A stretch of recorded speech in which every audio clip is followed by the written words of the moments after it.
The Wilds of Talandra update was Throne of Liberty's first major expansion, and for me the most exciting content has always been Nebula Island and the artifact system, and both are now finally arriving. Today's video I will break everything down for you, covering all the key details you need to know, and at the end I will share some tips to help you make the most of those first few days when the update goes live. Before we dive in, I want to give a quick shout out to Amazon for sponsoring this video.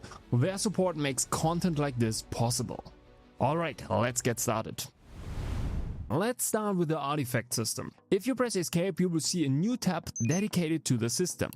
In the tab on the right, you can view all the artifacts that you have collected. In the middle, you will find your artifact sockets, and on the left you will see the total effects you are getting from all your equipped artifacts. First of all, it's important to know that artifacts come in 3 grades: common, uncommon and rare. As of now, there are no epic artifacts, so the best ones are the blue ones. As you can see, the system has 6 artifact slots. The 4 in the corner are called Thales stones. The one on the right is the lunar stone, and the one on the left is the solar stone. If you want to equip one of your artifact stones, simply double click on it and it will automatically move into the correct socket. You can switch between them anytime, so go ahead, mix things up, try out different combinations and see what works best for you. But what effects do these artifacts actually have? So each of the 6 artifacts come with basic stats. Similar to traits on armor pieces, you can get stats like evasion, heavy attack chance, pretty much every stat you can think of. Each artifact always has 1 base stat and up to 3 additional stats, depending on its grade. The Thales stones in the corners only provide these basic stats. But the lunar stone grants you an additional passive effect. For example, you could gain a shield when you are blocking an attack, or you have the chance to restore some stamina when someone hits you. And on the other side you have the solar stone, which gives you a new active ability. That could be something like gaining a huge shield for a certain duration, or increasing your CC resistance. For both types there are of course defensive and offensive options. You will find the ability button right next to your Guardian ability. Keep in mind that it has a 2-minute cooldown. One last important thing you need to know about the artifacts. All those stones always belong to a certain set. So the more pieces of a set you equip, the more bonuses you will unlock. So maybe you want to be that full tank for your party. Then there are sets that give you tanky stats like additional endurance or more skill damage resistance. And of course these sets will give you then also passive and active abilities that make you even tankier.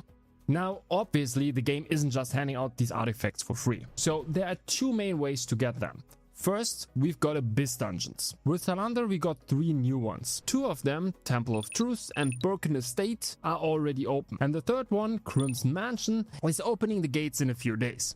So starting March 13th, all monsters inside of those dungeons will start dropping artifact boxes. So just as before, you burn all your Abyss tokens in those open world dungeons, but now you will get additional artifacts as well. Okay, so Abyss dungeons are one option, but for the second method we need to talk about the Nebula Island. As I mentioned earlier, Nebula Island is a brand new area that opens the gates on 13th of March. Important is here that not every server has its own island. It's an inter-server activity, which means that players from different servers will be matched together on this island. Okay, so once you're at level 55, you can enter the island through the tab called Lawless Wilds. You will be simply teleported to the island.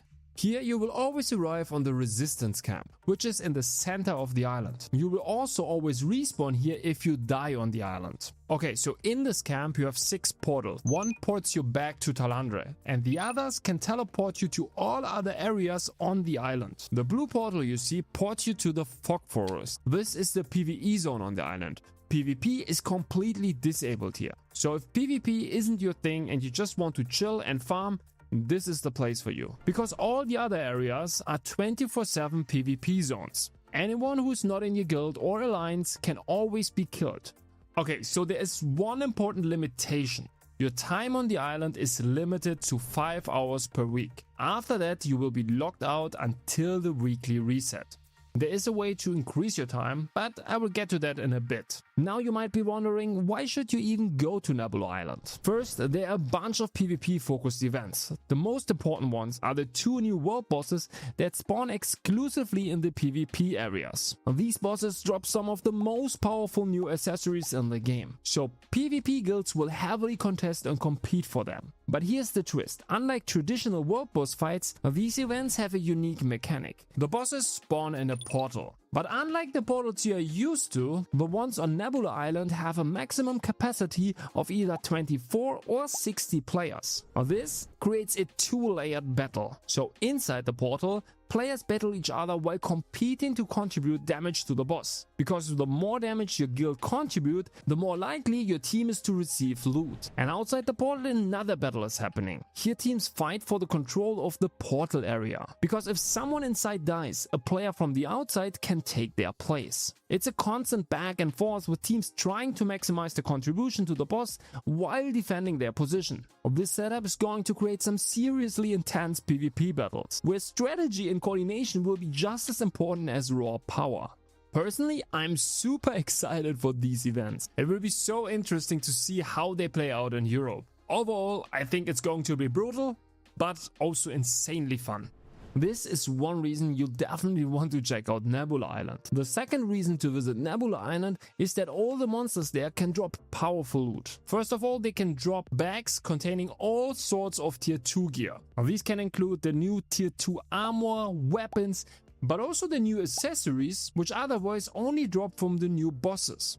And then they can also drop artifact boxes similar to those found in the Abyss dungeons. So that means you can farm artifacts in both Abyss dungeons and on Nebula Island. Then they can also drop Nebula recharge stones. Now these allow you to extend your playtime on Nebula Island. So if you farm there a lot, you will always have more than just 5 hours on the island.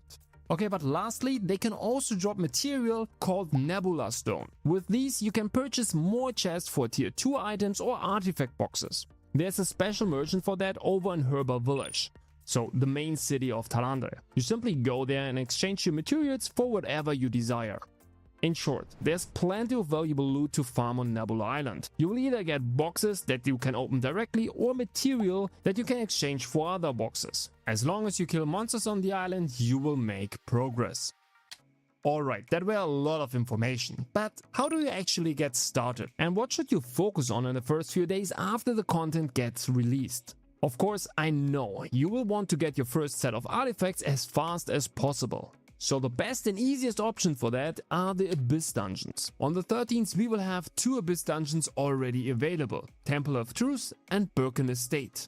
My recommendation, stock up on Abyss tokens as much as possible. Complete all your dungeons, do your daily contracts, fill your Abyss tokens up to a cap of 40k. Now it's important to understand that not all Abyss dungeons drop the same artifacts. If you're looking for specific ones, always check which artifact boxes the different Abyss dungeons drop. So you simply click on the map of a dungeon, select a random monster, and you will see what kind of loot it drops. If you find an Abyss dungeon with the artifacts you are after, you can spend all your tokens there and farm as many artifacts as possible. Okay, but what about Nebula Island? If you want to get a head start, you can jump straight into Nebula Island. But be warned, the monsters there are really strong. If you want to farm efficient there, it's best to bring a group, whether it's friends, guildmates, or just players from the open world chat. Farming as a team is way more efficient than going solo.